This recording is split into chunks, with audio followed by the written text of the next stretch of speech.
दुनिया ने तेरी याद से बेगाना कर दिया। तुझसे भी दिल फ़रेब हैं गम रोज़गार के। सीएसएस की तैयारी करते हुए जॉब करें या ना करें, रोज़गार के गम तो जैसे फैज़ ने कहा कि सबको ही होते हैं, और इससे तो मोहब्बत जैसी चीज़ भी नज़रअंदाज हो जाती है।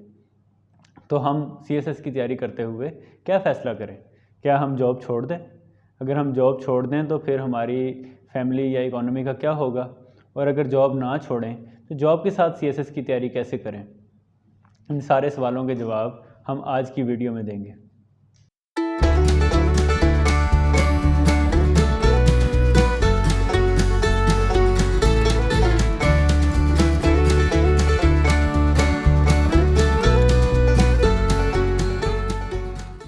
चलें इस पे कुछ बात कर लेते हैं कि कौन सी जॉब छोड़नी चाहिए और कौन सी नहीं छोड़नी चाहिए, और किन हालात में जॉब छोड़नी चाहिए और किन हालात में नहीं छोड़नी चाहिए।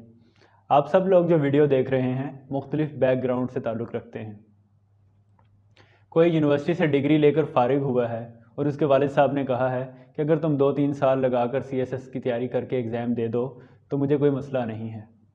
बहुत सारे ऐसे दोस्त हैं जिनके ख़ानदान की आंखें उनकी डिग्री की कंप्लीजन पे लगी हैं कि जैसे ही उनकी डिग्री कंप्लीट होगी और वो जॉब करेंगे तो वो घर पे कुछ पैसे दिया करेंगे। बहुत सारे दोस्त जो होते हैं उनके अपने कुछ ऐसे गोल्स होते हैं या अपने ऐसे कुछ शौक़ होते हैं जो वो घर से मदद लेना नहीं चाहते, तो वो भी ये चाहते हैं कि जॉब के साथ साथ सीएसएस की तैयारी करें। और बहुत सारे दोस्तों को जो आप वीडियो देख रहे हैं ये खौफ होगा कि अगर आज हमने जॉब छोड़ दी तो सीएसएस रिटन एग्ज़ाम के बाद जो टाइम होगा 7-8 माह का, उसमें हम क्या करेंगे? क्या हमें ऐसी ही जॉब दोबारा मिल जाएगी या नहीं मिलेगी? तो इन सारे सवालों का जवाब देने के लिए मैं कुछ बातें आपकी गोशगुजार कर देता हूँ।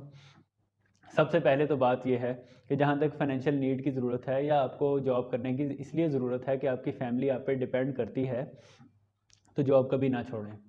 क्योंकि सीएसएस एग्ज़ाम जो है ये एक एडिशनल जॉब है, ये एक अलग जॉब है जो कोई और चीज़ नहीं, एक जॉब ही है। तो आप अपनी जॉब के साथ साथ अपनी फैमिली को सपोर्ट करने के साथ साथ आहिस्ता आहिस्ता सीएसएस की तैयारी करें, लेकिन उसके लिए आप अपना टाइम टेबल और अपना शेड्यूल जो है वो कुछ ऐसा बनाएं जो उस तरह का ना हो जो उन लोगों का होता है जो जॉब के बगैर सीएसएस की तैयारी करते हैं। इसके साथ ही आप अपने गोल के साथ अटैच रहें। बेशक आपको डबल टाइम लग जाए, बेशक आपको ट्रिपल टाइम लग जाए।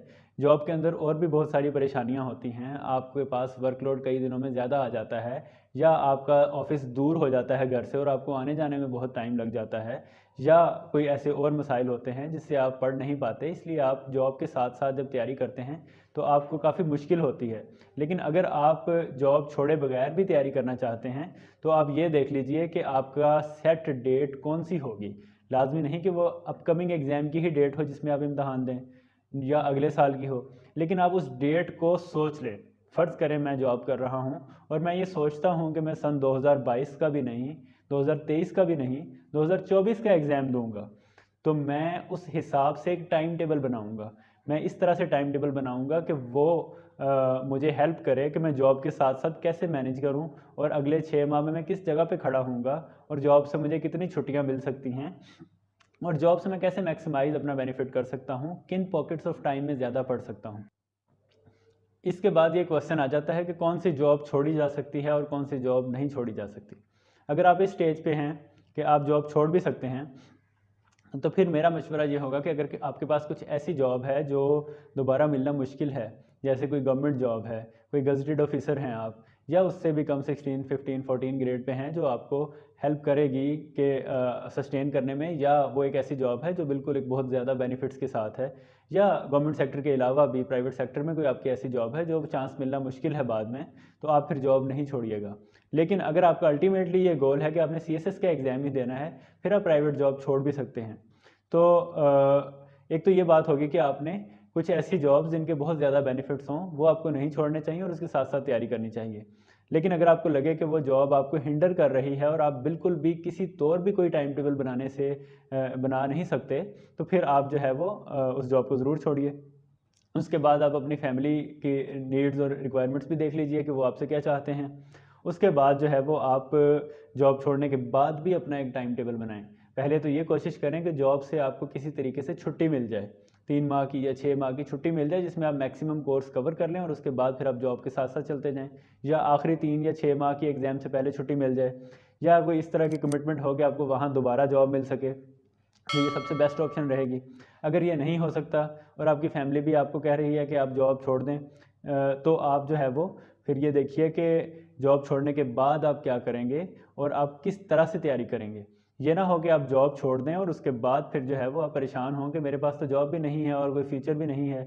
आप पूरा प्लान बनाएं जॉब छोड़ने से पहले कि इस मंथ में मैं इतनी तैयारी कर लूँगा, इस मंथ में इतनी तैयारी कर लूँगा और इस डेट को मैं एग्ज़ाम दूंगा, ठीक है। और उस दौरान जितने भी और एग्ज़ाम्स आएंगे, पीएमएस के आएंगे या जुडिशरी के आएंगे या वन पेपर एमसीक्यूज आएंगे, वो भी दूंगा, ताकि आपके पास जो है वो एक सिक्योर वे हो दोबारा से जॉब करने का। ये ना हो कि आप जो है वो जॉब भी छोड़ दें, पढ़ें भी ना और दोस्तों के साथ गपशप करके अपना टाइम ज़ाया करते रहें। तो एक तो ये है कि आपने प्रॉपर प्लान के साथ जॉब छोड़नी है, और अगर आपने जॉब करनी है फिर भी प्रॉपर प्लान के साथ करनी है। सीएसएस की तैयारी जो है वो इस तरह से नहीं होगी कि आप इस महीने जो है कुछ पढ़ लें, अगले 2-4 महीने कुछ ना पढ़ें फिर दोबारा पढ़ लें, ऐसे नहीं होगा। आप बेशक जॉब के साथ 1 घंटा निकाल लें, लेकिन अगर आप रोज़ पढ़ेंगे तो आप उस शख्स से आगे निकल जाएंगे जो ऐसे डिलेज़ के साथ और छोड़ छोड़ के पढ़ रहा है, ठीक है। तो एक तो ये चीज़ है। दूसरा ये है कि आपने ये देखना है कि आप कितने प्रिपेयर्ड हैं।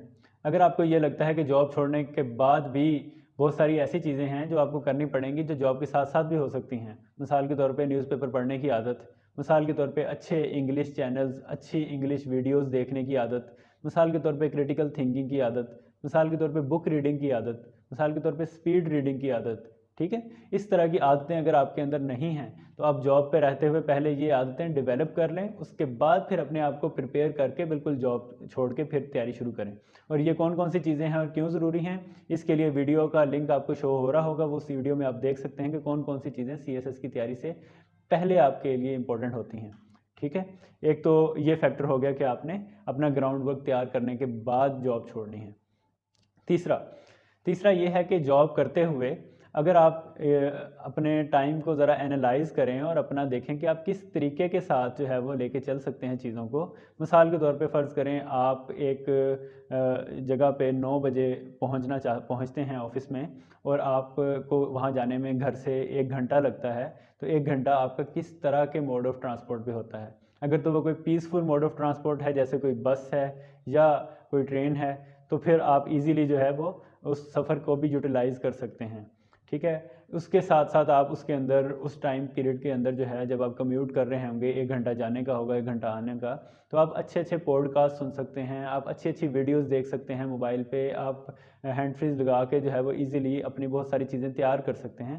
और अगर आपको कोई चीज़ें ऐसी नहीं मिलती तो आप किताब से कोई याद करने वाली चीज़ें, कोई वोकेबलरी जो है वो वॉइस रिकॉर्डर में रिकॉर्ड करके रख सकते हैं, और ये रिकॉर्ड आप अपने कानों में लगा सकते हैं, ताकि आते जाते आपकी वोकेबलरी और इडियम्स और इस किस्म की चीज़ें याद हो जाएँ, तैयार हो जाएँ। या आप अखबार पढ़ सकते हैं, अखबार के लिए आप अपने मोबाइल में कोई भी ऐप कर सकते हैं, बेशक वो नेशनल न्यूज़पेपर की हो, बेशक वो इंटरनेशनल न्यूज़पेपर की हो। तो इस तरीके से आप अपने आने और जाने के टाइम को बेटर यूटिलाइज़ कर सकते हैं। आपके आसपास वाले लोग कुछ दिन आपको जज करेंगे, उसके बाद उनको आदत हो जाएगी आपको इस तरह से देखने की, और आपके ऊपर वो क्वेश्चंस नहीं करेंगे। उसके बाद आप ये देख सकते हैं कि अगर आप सुबह थोड़ा सा जल्दी उठ जाएं और उसके अंदर आधा घंटा या 1 घंटा याद करने वाली चीज़ें तैयार कर लें, या जिसके अंदर बहुत ज़्यादा कंसंट्रेशन लगती है वो वाली चीज़ें तैयार कर लें, तो आप इजीली जो है वो अपना जो है बहुत सारा काम सुबह सुबह कर सकते हैं। और सुबह सुबह क्योंकि आपका माइंड फ्रेश होगा, जॉब की उलझनों में आप अभी नहीं पड़े होंगे, तो आप इजीली कर सकते हैं। उसके बाद जब हम किसी भी जॉब पे जाते हैं, तो बहुत कम ऐसी जॉब्स होती हैं जिसके ऊपर आपको पूरे 8 घंटे ही खड़े होकर काम करना पड़ता है या बैठकर काम करना पड़ता है। जैसे बैंक में आप अगर कैशियर हैं तो आपको काफ़ी टाइम बैठना पड़ता है। अगर आप जो है वो किसी फैक्ट्री में जॉब करते हैं तो तब आपको बहुत ज़्यादा चलना फिरना पड़ता है और काम करना पड़ता है। लेकिन जिन लोगों की ऑफिस जॉब है और जिन लोगों की ऐसी जॉब्स हैं जिसके अंदर बहुत सारी पॉकेट्स ऑफ टाइम बच जाती हैं, और बेशुमार जॉब्स के अंदर पॉकेट्स ऑफ टाइम आपको बच जाती हैं। आप टीचर हैं तो आपके फ्री पीरियड्स भी होंगे। आप अगर किसी ऑफिस में जॉब करते हैं तो कुछ टाइम्स में काम कम होगा, कुछ टाइम्स में काम ज़्यादा होगा, ठीक है। तो इस तरीके की अक्सर जॉब्स जो होती हैं उसके अंदर आप ऑफिस के अंदर भी पढ़ सकते हैं, लेकिन क्योंकि ऑफिस के अंदर आपके कोवर्कर्स भी होंगे, आपके कोलीग्स भी होंगे जो आपको जज करेंगे, और ऑफिस के अंदर पॉलिटिक्स भी होती है, लोग शिकायतें भी लगाते हैं कि देखें ये अपना काम नहीं कर रहा वगैरह वगैरह। तो उसका भी ईजी तरीका ये है कि आप एक हैंड्स फ्री रख लें, या आप एक पेंसिल रख लें, कॉपी रख लें और उसके अंदर चीज़ें नोट कर लिया करें, या फिर आप जो है वो छोटे छोटे नोट्स बना के उन्हें रिवाइज़ कर लिया करें, या अगर आप कंप्यूटर पे काम करते हैं तो आप कंप्यूटर में नोट्स बना सकते हैं। तो इस तरीके के साथ आप अपने उस पॉकेट ऑफ टाइम को भी यूटिलाइज़ कर सकते हैं। ले जी, आपने सारा दिन ऑफिस में गुजारा, आपकी छुट्टी हो गई। छुट्टी होने के बाद आप जब वापस जा रहे हैं तो आप जाते हुए पढ़ भी सकते हैं, और इसके साथ साथ अगर आप थके हुए हैं तो आप ना पढ़िएगा, लेकिन आप जो पढ़ी हुई चीज़ें हैं उनको गौर करना स्टार्ट कर दें कि उस चीज़ में क्या हुआ था, उस चीज़ में क्या हुआ था, उस वाक़े का क्या फ्यूचर होगा, या उसकी फ़ोरकास्ट आप क्या करते हैं। क्रिटिकली एनालाइज़ करें चीज़ों को, सोचें कि मैंने क्या किया है, या अपनी पर्सनल डेवलपमेंट की चीज़ें कर लें, या जो है वो आप ये प्लान बना लें कि आज मैंने जाकर ये करना है या वो करना है, या मेरा गोल जो था इस महीने का उसके मुताबिक मैंने इतनी तैयारी कर ली है और इतनी नहीं की। ठीक है, तो इस तरीके से भी आप कर सकते हैं। जब आप शाम को घर जाएँ तो ज़ाहिर है कि घर के अंदर और भी उलझनें होती हैं और आप थके भी होते हैं, तो आप 1-2 घंटे रात में निकाल सकते हैं जिसके अंदर आप कुछ पढ़ लें या कुछ लिख लें, ठीक है? उसके बाद जो है वो अगले दिन भी इसी तरह रिपीट करें, लेकिन बहुत सारी जॉब्स ऐसी होती हैं जिसमें आप सैटरडे संडे आपका ऑफ होता है। बहुत सारी ऐसी होती हैं जिसमें संडे सिर्फ ऑफ होता है। जिन जॉब्स में सैटरडे और संडे ऑफ होता है उनके वर्किंग आवर्स ज़्यादा होते हैं, और जिनमें संडे ऑफ होता है उसमें वर्किंग आवर्स जो होते हैं वो कम होते हैं, तो आपको फिर बाकी दिनों में भी 1-1 घंटा मिल जाता है। ठीक है, तो आप ये देख सकते हैं कि आपका ऑन द एवरेज जो है वो आप एडवांटेज पे ही रहते हैं दोनों साइडों पे। अगर आपका 2 दिन ऑफ है या अगर 1 दिन ऑफ है, तो आप उन दिनों के अंदर लिखने वाले काम कर लें, ऐसे की तैयारी कर लें, अगर किसी से गाइडेंस लेनी है तो गाइडेंस ले आएँ, किताबें लानी है तो किताबें ला सकते हैं कहीं से।